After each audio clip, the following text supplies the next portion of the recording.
Hello everyone, welcome back to this channel. So in today's video I am going to tell you that how can you study smarter for boards, क्योंकि अभी time बहुत कम है. So hard work करने से ज़्यादा smart work करना अभी ज़्यादा अच्छा होगा हमारे लिए.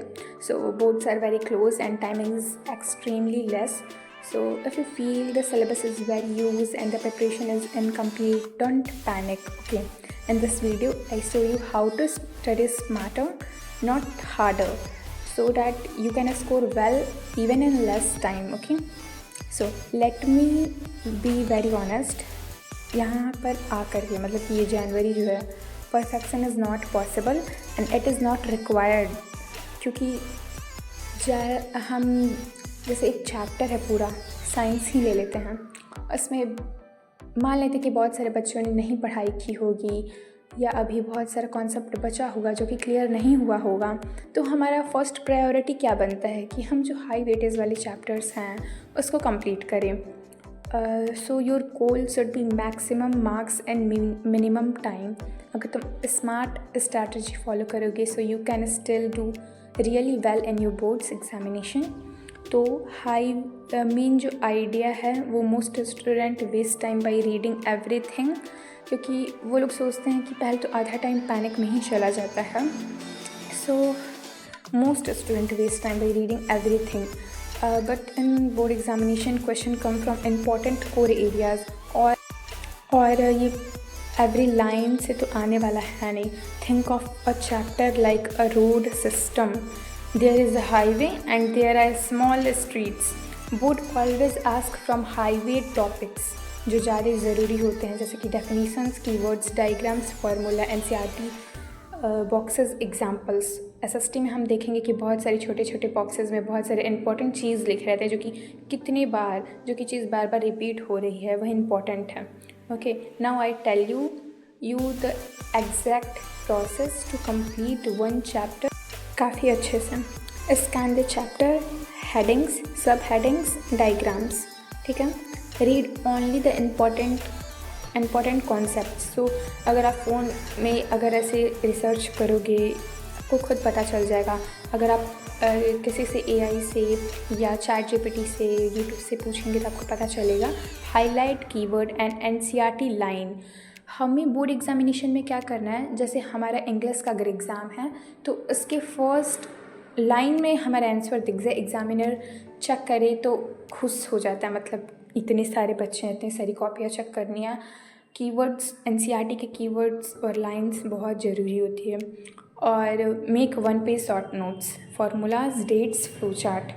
और अगर आपको ये नहीं भी करना है तो आप अंडरलाइन, पेंसिल, हाइलाइटर, कोई मतलब इससे फ़र्क नहीं पड़ता है, बस अंडरलाइन कर लीजिए और याद रहे. और अगर याद करने के बाद अगर लिखने में आलस आ रहा है तो याद करने के बाद आप लिख सकते हैं. Okay, practice 2-3 important questions in writing, that's it, 1 chapter done. अगर मैं बोलूँ कि प्रैक्टिस मत करो, लिखो मत, लेकिन इससे बहुत ज़्यादा वर्स हो जाएगा. हम याद तो सब कुछ कर लेंगे, मेमोराइज़ कर लेंगे, ठीक है, वो सब कुछ ठीक है, बट एग्ज़ाम में जब बैठते हैं तो हमें टाइम के साथ साथ अपनी स्पीड को बैलेंस करना पड़ता है. क्योंकि वहाँ पर तो हमें ये मिलेगा नहीं कि आराम से बैठ जाते हैं, 10 मिनट सोच लेते हैं, तो ऐसा नहीं होता है. Practising is very important. लिख के प्रैक्टिस करना बहुत ज़रूरी है, क्योंकि वहाँ पर टाइम बिल्कुल नहीं मिलने वाला, पानी पीने का भी टाइम नहीं मिलेगा. So this is very necessary. Okay, mathematics के लिए focus on formulas, steps, writing steps properly given marks, जो कि मैं तो बहुत गलत कर देती हूँ बहुत बार ही. तो या डायग्राम्स, और साइंस में diagrams, keywords are very important. Right answer in point, और पॉइंट में ही लिखने पे अच्छे मार्क्स और मिल पाते हैं. मतलब कि उसको लगेगा, जो टीचर होंगे उनको लगेगा कि बच्चे ने पढ़ा है, क्योंकि पॉइंट्स में गलत तो लिख नहीं सकते हैं, सही होगा और जो भी होगा अच्छे से समझ में आ जाएगा. ओके, और सोशल साइंस में रिमेंबर डेट्स, रीजन्स, इफेक्ट्स. ठीक है, और प्रेजेंटेशन स्टोरी का क्या है ये याद रहना चाहिए, matter a lot. Okay, languages में जैसे हिंदी, इंग्लिश, संस्कृत जिनका भी होगा, keep answer simple and neat, avoid over complicated words. हम लोग कभी कभी SST में भी कर देते हैं कि जिसका नहीं पता होता है कुछ लिखते हैं तो उस टॉपिक को छोड़ के आगे ही बढ़ जाते हैं। तो ऐसा नहीं करना है। नहीं पता है लिखना उसी पर है, पैराग्राफ में लिखना है। अगर क्वेश्चन नहीं समझ में आ रहा है तो क्वेश्चन समझ में आया तो पॉइंट में बहुत अच्छी बात है, आप लिखिए। अगर आता है उस क्वेश्चन अच्छे से आता है, ठीक है, तो पॉइंट्स में लिखना इज़ वेरी ज़रूरी, बहुत अच्छी बात है ये।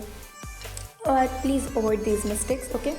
Studying one chapter the whole day, ये आपको मतलब कि लेजीनेस से भर देगा और पढ़ने का फिर मन भी नहीं करेगा। Only watching videos without writing practice, okay. Studying late night daily, ये तो अलग अलग टाइम पे डिपेंड करता है कि ये कितने बच्चों के लिए सही भी होगा, कितने बच्चों के लिए नहीं भी होगा, तो आप अपने हिसाब से देख लीजिएगा, okay. Comparing your self with others बिल्कुल गलत है, ओके। सब अपने अपनी जगह पे बिल्कुल ठीक है। आपको दूसरों से कंपैरिजन नहीं करना है। 2026 आ गया, न्यू ईयर है। वेल हमारा न्यू ईयर तो अप्रैल से महीना स्टार्ट होगा, लेकिन फिर भी 2026 आ गया है। आप एक चीज़ अपने अंदर लाइए कि दूसरों से कंपैरिजन करना ये ज़रूरी नहीं है, अपने से लड़ो। मतलब कि अपने लेजीनेस, अपने कंफर्ट, अगर आप इसको बीट कर दिए ना, तब तो किसी से करने की ज़रूरत नहीं है, ओके। और ये सब स्ट्रेस बढ़ाता है, मार्क्स नहीं। स्ट्रेस बढ़ेगा तो लिख भी नहीं पाएंगे, कुछ भी पढ़ भी नहीं पाएंगे और टाइम वेस्ट होगा। Starting a new chapter one day before exam, ये बहुत ही फालतू बात है, तो इसको याद रखिएगा। And remember one thing, less time does not mean failure, and if you stay focused and follow a smart plan, come time में even an average student can score very well in boards examination, okay. So if this video helped you, please like and share it, okay. Comment below and tell me which subject you find the most difficult, and remember, study smart, stay calm and believe in yourself. चलो, bye bye.